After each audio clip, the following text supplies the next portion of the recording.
morning student. Today we will read more about the solar system. In the last class we have read up to asteroid, meteors and about the sun, other planets, etc. Today we will read about the satellites. A satellite is a solid heavenly body that revolves around a planet. That means बेटा satellite एक ऐसी body है जो किसी भी planet के चारों तरफ घूमती है. जैसा कि मैंने आपको लास्ट क्लास में बताया था कि ये सन है, दिस इज द सन. इसके चारों तरफ अर्थ घूमती है, अर्थ या फिर अदर प्लैनेट्स, और अर्थ के चारों तरफ जो घूमती है उसे हम सैटेलाइट कहते हैं. Like that there are more than 60 satellite in our solar system. जो हमारा सोलर सिस्टम है उसमें 60 से भी ज्यादा सैटेलाइट्स पाई जाती हैं.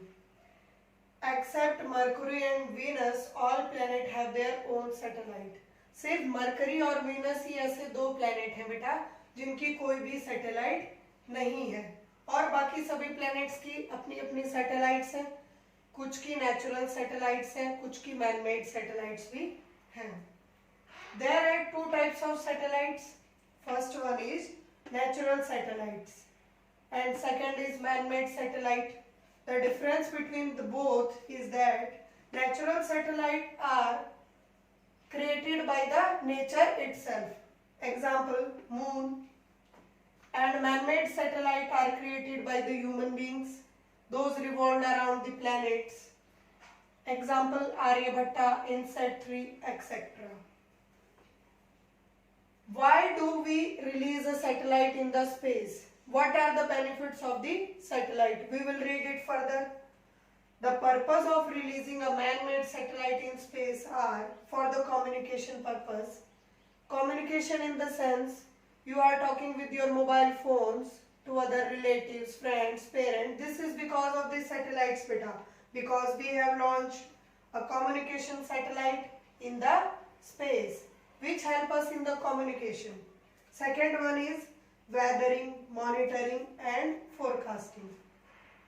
Weathering मतलब वेदर की नॉलेज के लिए, मौसम की जानकारी के लिए, उसको मॉनिटर करने के लिए हम क्या करते हैं, सैटेलाइट लॉन्च करते हैं जो हमें मौसम के बारे में जानकारियां देती है. To get information about the solar system. और third one is solar system के बारे में जानने के लिए किस प्लेनेट पे क्या एग्जिस्ट करता है, कहाँ किस प्लेनेट पे वाटर अवेलेबल है, किस पे प्लांट्स अवेलेबल है, या कौन सा प्लेनेट ज्यादा हॉट है. ये सब चीजें हमें सैटेलाइट की हेल्प से ही पता चल पाती है. इसीलिए बेटा सैटेलाइट हमारे लिए बहुत ज्यादा इम्पोर्टेंट है. The light year of the nearest star Proxima Centauri to the sun reaches on Earth in 4 years. ये बता रहा है कि जो सबसे नियरेस्ट स्टार अर्थ के पास पे जो सबसे नियरेस्ट स्टार है जिसका नाम है प्रॉक्सिमा सेंचुरी, उसकी जो लाइट है वो धरती तक पहुंचने में करीबन 4 साल ले लेती है. कितना टाइम ले लेती है? 4 years. The Earth satellite is called the moon. जो अर्थ की सबसे बड़ी सैटेलाइट है उसका नाम है बेटा मून, और वो एक नेचुरल सैटेलाइट है. It has no light of its own. उसकी खुद की कोई भी लाइट नहीं है. जो भी सैटेलाइट होती है उनकी अपनी कोई लाइट नहीं होती बेटा. उनको लाइट प्रोवाइड करता है सन. सन ही प्लैनेट्स को लाइट प्रोवाइड करता है और सैटेलाइट को भी सन ही अपनी लाइट देता है जिससे वो रिफ्लेक्ट होते हैं. The moon revolves around the earth in 27 days and 7 earth. ये बता रहा है कि जो मून है, जो हमारी नेचुरल सैटेलाइट है, वो धरती का एक रिवॉल्यूशन, एक राउंड 27 डेज और 7 आवर्स में कंप्लीट करता है. मून की भी खुद की कोई लाइट नहीं होती, वो भी सन की लाइट से ही क्या होता है, रिफ्लेक्ट होता है. ये जो 27 डेज एंड 7 आवर्स हम देख रहे हैं बेटा, इसकी वजह से ही हम क्या कर पाते हैं, मून का सिर्फ एक ही साइड देख पाते हैं. Single phase of moon is visible to us. जैसे ये कंप्लीट मून है, हम इसके सिर्फ एक साइड, या तो ये पार्ट देख पाएंगे या फिर ये पार्ट देख पाएंगे. बच्चों अभी तक हमने सैटेलाइट्स के बारे में पढ़ा था, अब हम पढ़ेंगे phases of moon. There is no air और water on the moon is very hot during the day while nights are very cold. जो मून है बेटा उस पे ना तो एयर है, ना वाटर है, ना ट्रीज है। कहने का मतलब ये है बेटा कि उस पे लाइफ ही नहीं है, कोई वहां पर जिंदा नहीं रह सकता। वहां का दिन का टेम्परेचर बहुत ज्यादा होता है और रात का टेम्परेचर बहुत ठंडा होता है। दिन में बहुत ज्यादा मून गर्म होता है और रात में ठंडा होता है। अब आती है फेजेस ऑफ द मून की बात। आपने आसमान में देखा होगा किसी दिन तो मून बहुत बड़ा दिखाई देता है और किसी दिन इस शेप का दिखाई देता है, बिल्कुल पतला। उससे नेक्स्ट दिन और थोड़ा बड़ा हो जाता है। तो ऐसे अलग अलग शेप्स मून चेंज करता रहता है बेटा। वो सब क्या होते हैं? Phases of the moon. The moon's appearance changes at it moves around the sun. These changing shapes or the changes in the moon's visible shape are known as the phases of the moon. ये बोल रहा है बेटा कि जो moon की appearance है वो जब चेंज होती है, क्योंकि वो अर्थ के चारों तरफ घूमता है, उसमें जो चेंजेस आते हैं, जो विजिबल शेप है उसमें जो चेंजेस आते हैं वो फेजेस ऑफ द मून कहलाते हैं। ये कई सारे होते हैं। फर्स्ट सबसे इंपॉर्टेंट दो ही होते हैं, न्यू मून और full moon are the most important phase. New moon phase में क्या होता है बेटा? When the moon is between the earth and the sun. जब मून अर्थ और सन के मिडिल में होता है, जैसे ये मून है और ये सन है और ये अर्थ है, इस फेज को हम कहते हैं न्यू मून फेज।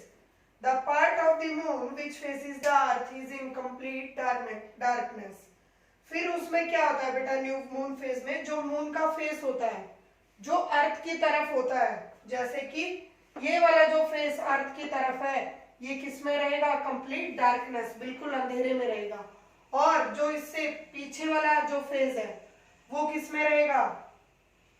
उजाले में। This is called new moon, इसको बोला जाता है न्यू मून। फुल मून क्या होता है? When the moon shows its sunlight surface, this phase of the moon is known as full moon. जब कंप्लीट सरफेस पे सनलाइट पड़ती है और वो सरफेस हमें विजिबल होता है, दिखाई देता है, तो उस फेज को कहा जाता है full moon. American astronaut Neil Armstrong was the first man to land on the surface of the moon. ये तो आप सभी को पता होगा बेटा, जो भी स्पेस में इंसान जाते हैं उनको हम एस्ट्रोनॉट कहते हैं, अंतरिक्ष यात्री कहा जाता है। तो नील आर्मस्ट्रॉन्ग भी एक अंतरिक्ष यात्री थे। ये पहले अमेरिकन एस्ट्रोनॉट थे जो मून पर गए थे, मून के सरफेस पर लैंड हुए थे। हम एस्ट्रोनॉट को मून या फिर अदर प्लैनेट्स पे क्यों भेजते हैं बेटा? एस्ट्रोनॉट को अंतरिक्ष में भेजने का रीजन क्या है, स्पेस में भेजने का रीजन क्या है? First one is space exploration, मतलब वो हमें अंतरिक्ष से जुड़ी जानकारियां लाकर देंगे। जैसे कि हम उन्हें ये देखने के लिए भेजते हैं किसी प्लेनेट पे लाइफ एग्जिस्ट करती है या नहीं करती, कौन सा प्लेनेट, किस प्लेनेट की हमें कोई नीड है जो फुलफिल हो सकती है, या फिर कोई ऐसा प्लेनेट हो जहां पर ह्यूमन बीइंग्स रहते हो। तो हम सभी प्लेनेट्स की क्या करते हैं? स्पेस एक्सप्लोरेशन करते हैं।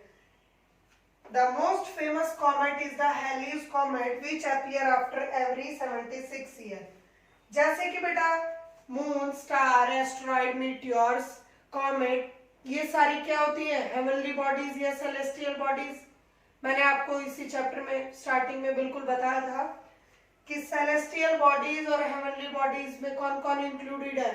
सन, मून, स्टार, अदर प्लैनेट्स, अर्थ, मरकरी, वीनस, सभी प्लैनेट्स, और एस्टेरॉइड, मीटियोर्स और कॉमेट। कॉमेट क्या होते हैं? कॉमेट बेटा जैसे कि एस्टेरॉइड और मीटियोरॉइड्स होते हैं, उसी तरह रॉक के स्ट्रक्चर होते हैं जो अंतरिक्ष में सूरज के चारों तरफ घूमते रहते हैं। लेकिन वो सब सिर्फ राउंड या फिर थोड़े चपटे टाइप, इस टाइप से हो सकते हैं। लेकिन जो कॉमेट होता है उसकी शेप बेटा ये होती है, उनके पीछे एक टेल लाइक स्ट्रक्चर होता है। कॉमेट के पीछे एक हल्की सी पूंछ जैसी हमें दिखाई देती है और ये सूरज के चारों तरफ घूमते रहते हैं। कॉमेट हमेशा हमें 76 ईयर के बाद दिखाई देते हैं। लास्ट टाइम हमने जो कॉमेट देखा था वो 1986 में देखा था। उसके बाद जब 76 ईयर कंप्लीट हो जाएंगे हमें दोबारा से क्या देखने को मिलेगा? कॉमेट। ये तो थी बेटा पूरी सोलर सिस्टम, अर्थ की बात और मून की बात। अर्थ को हम क्या कहते हैं? Blue planet. किस वजह से कहते हैं? क्योंकि अर्थ पे क्या पाया जाता है? 71% of its total surface area is covered with water. 71% भाग पर पानी पाया जाता है। धरती के 71% भाग पर क्या पाया जाता है? वाटर। यहां तक सभी को क्लियर?